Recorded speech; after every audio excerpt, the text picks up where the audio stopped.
Unit 1 Solution. Example number 8. The boiling point of benzene is 353.23 Kelvin. When 1.80 gram of non-volatile solute was dissolved in 90 gram of benzene, the boiling point is rise to 354.11 Kelvin. Calculate the molar mass of solute. Kb for benzene is 253 Kelvin kg per mole.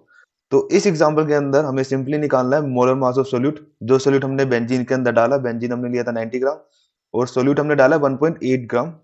उसी solute का हमें निकालना molar mass.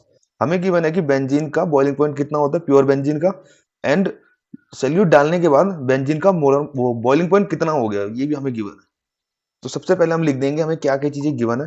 तो हमें wait of benzene given है, जो हमने experiment use कर रहे हैं 90 ग्राम। हमें सोल्यूट का वेट गिवन है जो कि हम बेंजीन के अंदर डाल रहे हैं, दैट इज 1.8 ग्राम। हमें बॉइलिंग पॉइंट गिवन है प्योर बेंजीन का 353.23 केल्विन, और सोल्यूट डालने के बाद बेंजीन का बॉइलिंग पॉइंट कितना हो जाता है वो भी हमें गिवन है 354.11 kelvin. Now weight of benzene, weight of solute, इन चीजों को मैंने एक स्पेसिफिक सिंबल से रिप्रेजेंट किया, दैट इज W1 W2 और TB नोट TB, ये जनरली इसी तरीके से रिप्रेजेंट की जाती है। ओके, नाउ ये निकालने के लिए हम एक इक्वेशन यूज करेंगे एलिवेशन ऑफ बॉइलिंग पॉइंट की, जिसको हमने एग्जांपल नंबर 7 में भी यूज किया था, बट उसके अंदर हमने डायरेक्टली यूज किया था।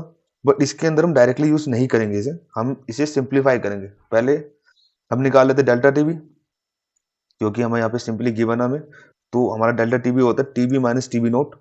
तो सिंपली वैल्यू पुट करेंगे और हमारा आ जाएगा 0.88 केल्विन। ओके, हमारे पास डेल्टा टीबी आ गया। इस इक्वेशन को हमें थोड़ी सिंप्लीफाई करनी पड़ेगी ताकि हम निकाल लें मोलर मास ऑफ सोल्यूट।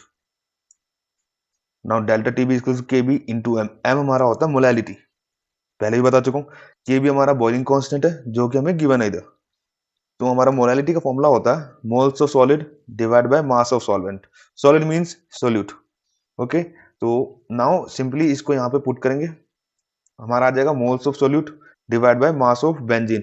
याद रखना कि नीचे जो मास होता है, जो सॉल्वेंट का होता है, हमेशा केजी में होना चाहिए। Okay, now moles of solute को भी हम और सिंप्लीफाई कर सकते हैं, given weight of solute divide by mass of solute. नहीं पता तो ये उसका फॉर्मूला होता है, पहले भी काफी बार कर चुके हैं हम लोग, that is given weight of solute divide by mass of solute. Okay, now हमने यहाँ पे वैल्यू रखा तो Kb equals to into moles, ये मोल्स का फॉर्मूला है, given weight of solute divide by molar mass of solute into, मतलब denominator में ही मास ऑफ बेंजीन। सिंपली हम क्या करेंगे, अब हम ये जो सिंबल्स हैं उनको पुट कर देंगे ताकि हमें बार बार ना लिखना पड़े, सिंपली इसी से हमारा हो जाएगा। ना हमारा W1 किस में होना चाहिए, केजी में होना चाहिए। W1 क्या है, वेट ऑफ बेंजीन है। हमारा किस में प्रेजेंट है, ग्राम में। तो 90 ग्राम को केजी में कन्वर्ट करने के लिए इसे डिवाइड बाय 1000 कर देंगे। नाउ इस 1000 को हम ऊपर लेके जाएंगे तो हमारा हो जाएगा KB into W2 into 1000 divide by M2 into W1। ना हमारी ये इक्वेशन आ चुकी है। ना हमें एक और चीज करनी है, हमें करना है कि डेल्टा टीबी को नीचे लेके आना है, M2 को ऊपर लेके जाना है। क्यों, क्योंकि हमें M2 निकालना है और बाकी चीजें हमें सारी गिवन होगी। डेल्टा टीबी हमें निकाल लिया, मतलब गिवन भी था, हमने निकाल भी लिया। और के भी हमें गिवन है, W2 हमें गिवन है, 1000 तो 1000 ही होता है।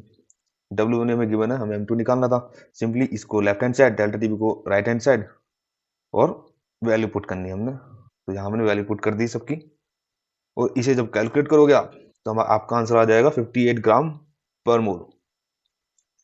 हमें निकालना था मोलर मास ऑफ सोल्यूट, जो कि हमारा आ गया 50 ग्राम पर मोल।